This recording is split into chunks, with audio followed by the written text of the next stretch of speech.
ఈ రోజే డౌన్లోడ్ చేయండి. మీ ఫేవరెట్ షోస్ చూడండి.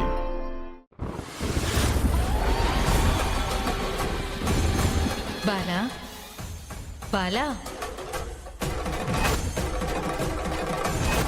మిమ్మల్ని నేను గుళ్ళో చూసా. మీ పేరు దుర్గమ్మ కదా? అవును నాయనా. మీరు గుళ్ళో కదా ఉండాలి, మా ఇంటికి ఎందుకు వచ్చారు? నీకోసమే వచ్చాను నాయనా. నా కోసం ఎందుకు వచ్చారు? నువ్వు నీ వాళ్ళు కష్టాల్లో ఉన్నారు కదా. అవునమ్మా, నా సుందరి ఏ తప్పు చేయలేదు, కానీ తను తప్పు చేసిందని అందరూ అంటున్నారు. నన్ను నమ్ముకో నాయనా, నీ వాళ్లను రక్షించి నీ కోరికల్ని తీరుస్తాను. శుభం. అమ్మా, దుర్గమ్మ దుర్గమ్మ దుర్గమ్మ దుర్గమ్మ బాలగారు, ఏమైంది? దుర్గమ్మ వచ్చింది. ఆమెని నమ్ముకోమన్నారు, కానీ ఎలా నమ్ముకోవాలంటూ అది చెప్పలేదు.